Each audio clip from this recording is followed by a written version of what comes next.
New Zealand Dairy Farmer is proudly brought to you by Hanson Products, providing Kiwi farmers with water system solutions for over 50 years.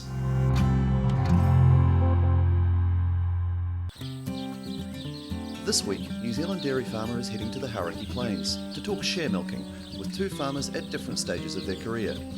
Later in the show, we catch up with Kieran Tully, runner-up in the 2008 Share Milker of the Year competition. But first, we talk to James Cortman, a young farmer near Ngatea, starting out on his own journey.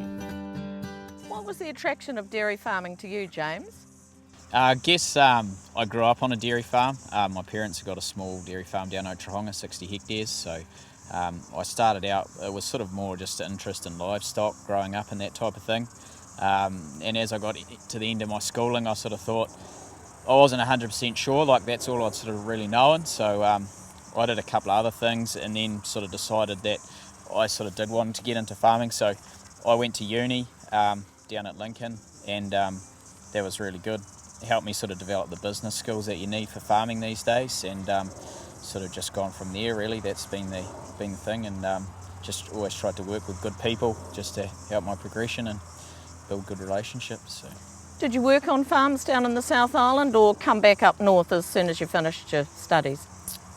Came back up north really. Actually went over to Australia for a year in northern Victoria and worked on a couple of high input farms over there. There was just a lot more high input farming starting to happen, so I just wanted to get a better understanding of what it was like, the pros and cons.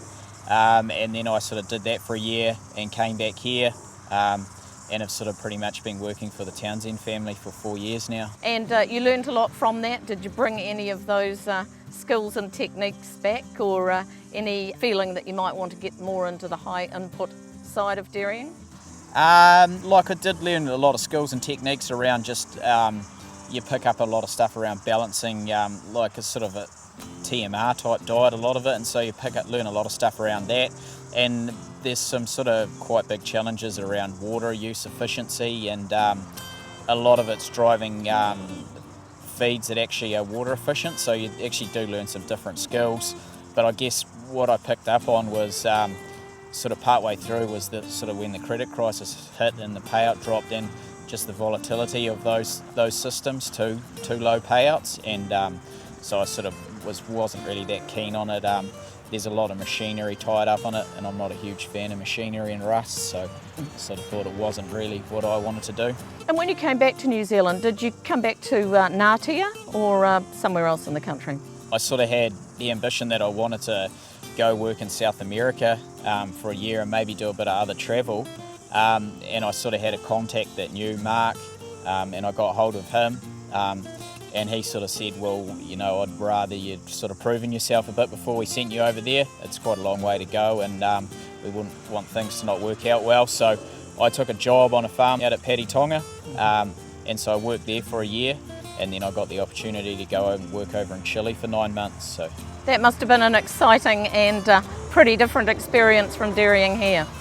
Yeah, it certainly was pretty exciting and pretty challenging at times. I mean, all the farm staff speak Spanish. I was lucky enough that all the higher up people spoke English, so but yeah, certainly challenging at times, and sort of the odd day when you're pulling your hair out, but yeah, the potential over there is quite amazing, so, and it was quite awesome, the scale of the development over there. Tell me a bit about the size of the properties and the cow numbers. The property's 19,500 hectares in total. I've forgotten, it's grown that fast, I've forgotten what the actual cow numbers are. I think they're milking nearly 18,000 cows across all the land they've got there, plus young stock on top of that. So yeah, it is a huge scale, and there's still a lot of potential. The cow genetics in terms of grass, the ability of cows to convert grass to milk over there is a long way behind here. So. And when you came back here, you came back to a share milking position, or you were contract milking or working for wages? Yeah, so before I went over there, I pretty much had this job I've got now lined up, just out of Ngatea, which is a lower order share milking job. So that's 23% sort of lower order share milking job. Sort of peak milk about 870 cows here. So. And this is your second season in this position? Yeah, second season here. Great. And what about future plans? One thing these days is that share milkers or young people looking at dairying as a career, they've got many more options than they had in the past in terms of equity partnerships or off-farm investments. Do those sort of things appeal to you? Yeah. I mean, I've got a small amount of money tied up in the business over in Chile, and also another one down in Canterbury Grasslands, which also has farms tied up in the United States. So I got offered that when I was back in 2009. And I guess, just even over the last month or so, Richard and Mark have put a few different ideas to me, different options. So there's always things being put in front of you, and I'm sure something will come up. So what advice would you give to young people looking at dairying as a career? I guess the first is you sort of want to be, if you're real serious about it, make sure it's 100% what you want to do. And then I guess for me, I found that, a tertiary education was good, but I guess there'll be lots of people out there that have done well without that. But then I think the big thing is just trying to associate yourself with good people, because that'll give you opportunities, and they'll be happy to share knowledge with you. And that's probably the biggest thing that I'll pass on to someone, is build a reputation through those people, and just the context they'll have will get you a long way. What about flexibility? Obviously, you've taken up opportunities where you've seen them, you've had to be quite proactive. I've definitely had some unique opportunities probably put in front of me compared to the conventional sort of become a farmhand and then a contract milker and then a share milker type system. And I mean, those options are still there in front of me, but for me it's just about trying to find something that's going to deliver the best return. Where do you see yourself in 10 years' time? I've sort of got a broad goal of wanting to own about 200,000 milk solids by the time I'm sort of 35, 36. But I'm prepared to step outside of that sort of thing. That's just an idea, something to sort of give me a bit of focus, but that's sort of, where I see myself.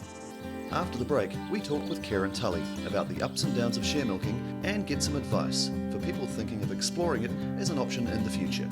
It's become very clear that some grasses perform well under irrigation, and you sort of give them a good story on those, but bring them to the Hauraki Plains in the summer and see how they go then. New Zealand Dairy Farmer is proudly brought to you by Hanson Products, providing Kiwi farmers with water system solutions for over 50 years.